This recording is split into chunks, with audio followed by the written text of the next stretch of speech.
What up? What up? What up? What up? Bless up. This is Paul from the Heal.Thy.Man.Chronicles coming to you a day late because I'm down here in New Orleans at the Jazz Fest and I was enjoying myself, damn it. And it's really fitting that I'm doing this podcast today about creativity. As an author, for those that if this first time you see my video or first time seeing my face, my name is Paul Noel. I'm the author of Heal.Thy.Man Method, public speaker, men's guide, and mentor. And I've been in this space for years. I've been in this space of helping men tap more into their creativity, into what drives them, what fuels them, and give them the space to really create something that can help propel them in a way that they probably didn't know that they could go or move into. What's up, Johnny Rocket? Bless up to all those cats tapping in, whether you're on the replay or on the live feed, whatever works for you. Bless up and welcome to the show. So here's what happens, man. And actually, I'm going to ask you, what happens when a man? What happens to a man when he stops creating? And when the fire that once built music, art, stories, and visions go dim, not because he lacks talent, but because the world told him to survive instead. So what happens to that man? I know for me, when I was going through my divorce, and actually was going through the separation first, and I was working and doing my best to provide and figure out this place that I'm in, I became very stuck and I became in a survivor mode, right? So creativity wasn't coming through me. It was more like scarcity and looking to do something, or I gotta do this, or I gotta make sure I provide, I gotta make sure I protect. And especially at the time, I was going through a lot of emotional distress because of the divorce and a whole bunch of stuff that I'll probably get into in another podcast. But the long story short is that I stifled. I was really tight, and I was in a survival mode. So what happened for me during that time, there was a call I had, not like physical call, but like an internal, like spirit call to create something. So I went to freaking, it was Michael's at the time. I don't know if they even still have Michael's in Jersey, but it was a Michael's store, and they have all this creative gear and stuff. And I bought a canvas and paints, and it was the most frightening thing to stare at that blank canvas. I don't even know how long, but it seemed like an eternity. And I remember when I started painting, I did a brush of green, and then all of a sudden things started to come to me. And then I started just flowing and painting. And I ended up painting this school with like a flag and like this logo that I created. And it was a symbolism of something that I'm looking to create in my life and a direction where I'm looking to go. So this is really, and thinking back on this story, that's one of the reasons I'm very passionate about making sure I share this story about having men tap back into that creator part of themselves. And it's not just to create music or stories, but it's to create something special. And that's what we're going to go over today as we go through this quick live stream. So let's talk. The first thing I want to talk to is how this even happens in the first place.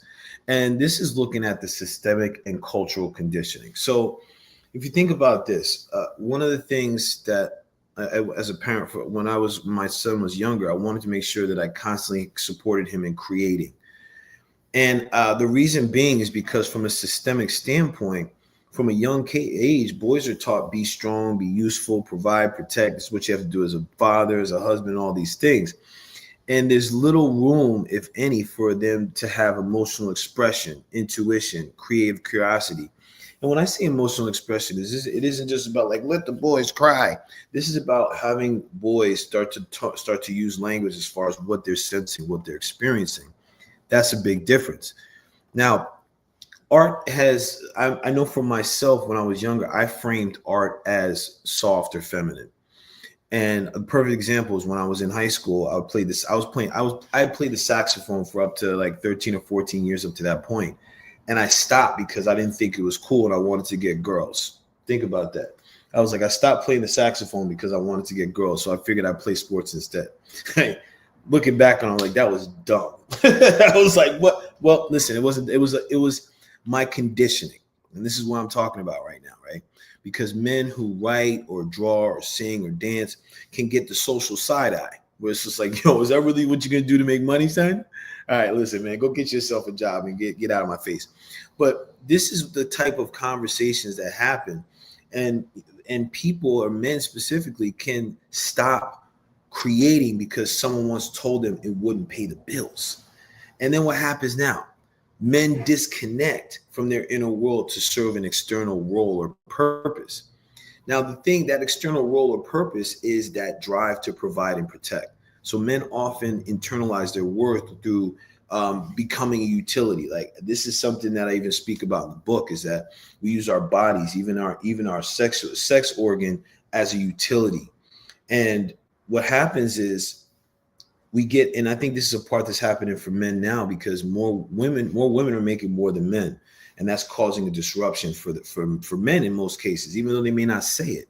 But the thing that happens is a man can think to themselves like, hey, if I'm not producing, I'm not enough, which is far from the truth. Now, the protector provider archetype can become overextended and out of balance. So the focus, and how that happens, is that the focus can be all on producing for others rather than and not expressing for yourself. So that becomes a big situation that can disrupt or start to thwart how a man goes about creating for themselves. So here's a question I want to ask my guys out here. When was the last time you created just for the fun of it, like without attaching it to a paycheck or performance or purpose? Pause this for a second if you're watching the replay and really think about that. Jot that down, because that's going to be important. Now, what happens to men when we start creating, or we stop creating rather? So a couple things that can happen. First, there's an emotional suppression. So the feelings go nowhere. And it's wild, because I was when I was going through this and I was looking up some of the data, this quote came that I thought was so powerful, and it was derived from Jungian concepts. And the quote was, "A man without a creative outlet often becomes a man with a destructive impulse." So when we look at that and we talk about when men stop creating, that emotional suppression will build up and the feelings have nowhere to go. Now, the second piece of this, or another thing that can happen, is mental stagnation. So there's a lack of innovation or vision. Life becomes routine, not inspired. That creative energy, that creative gene, even in the mundane, you see beauty, you see a way, you see a path, you see a difference. Now, when it comes to spiritual starvation, this is another thing that happens when men stop creating. The creation becomes the creation is a direct connection to the soul. So when we stop creating, something in us begins to die. It's just what happens. And you may even find this with someone that you know, a man that you know in your family. All of a sudden, like their fire starts to dim, and it may look like they're low, their head's lower, their posture's lower. They're almost emotionless. When you ask how you doing, oh, things are fine. If you have a man in your life, be like, hey, how's things going? Things are fine. Stop for a second, tap into that cat. Really see what's going on. Take a deeper dive. Now, another thing that can happen when men stop creating is their relationships begin to suffer. Without creative energy, we become rigid, reactive, numb. And this creative energy, I talk about this, and Brian Reichen and I, we have a podcast coming out. We have a podcast, More Than Black or White Health Podcast. We have a series of podcasts coming out for men specifically. And one of the podcasts that's coming out is about going through the transition from boys to men. And in that creative, and we also talk about sexual energy, which is that creative energy and power. So that's a key thing. When men fail to create, the relationship suffer. Now that we've discussed that, let's pivot now to how a man can reclaim their creative flame. Bless up to all that are watching. I appreciate you. Thank you. Like, share, subscribe. And listen, if you're feeling this, please share it with somebody. Brother Richard, thank you, bro. Thank you. I appreciate you, man. And yeah, listen, and if you're hearing these topics and there's something that you want me to cover, please let me know and let's go through it. But when we come back to, let's talk about reclaiming the creative flame. What can that look like? All right, reclaiming the creative force. So first thing that you can do is reclaim creativity. What? Yes, reclaim creativity. It's not just, and as I mentioned before, this is more than about art. It's about building a vision. It's about solving problems, writing a poem, cooking a meal, starting a movement, These are different things that you could do. And listen, hey guys, one of the things that you could do to really, especially when I'm talking about cooking a meal, that's a great way to start to learn about your creator, man. Like, put some dishes together. It may taste like doo-doo, but you know what though? You create it. It may look pretty, and like, this is the beautiful thing with creation. You may mess up, but something you expressed, things start to come out to you. It's gonna get easier. Same thing like if you're solving a problem. If you see it in this box, it's gonna be tougher to solve the problem. When you open up to a creative mindset, you're gonna see a lot of different options and different paths to get to a solution other than what you may have already thought. Now, there's another piece, another way to reclaim your creativity is to make space for non-productive creation. What the heck does that mean? Doodle, sketch, drum, journal, sing to yourself, man. Like, you listen, if I was streaming live, you would see the most silly things coming out of my mouth at my house. I rap, I sing, I dance. Don't let Michael Jackson come on. I will rock the moonwalk like a mug. But what I'm saying is it's attached to absolutely nothing. It's just a way for me to express and let myself be, especially after a hard day, or especially when I'm going through a lot. And this also happens when I'm about to create something. I'm finding this now as I got a keynote coming up in a couple weeks, actually. As I'm prepping, I take little breaks and I'm like dancing around, doing the moonwalk, waving and stuff. And it helps me stay locked in and start to really build on the material that I'm practicing. Another thing that we have here, another way to reclaim creativity, is to connect with other men who are creators. This right here is a key piece for me, and I talk about this for men, is to have a group of friends or have people in your life that can appreciate that creative energy. Like, even if they may not quote unquote be a creator, there's people that appreciate this creative energy. Like, for example, like I'm down here in Jazz Fest, right? Down here with my boy Corey. We're chilling, man. And like, I love being down here with my man because he appreciates the music. He appreciates creation. It's a blessing, man. So music is my medicine. Yeah, buddy. Yo, listen, that shit was tight yesterday, bro. It's so freaking tight.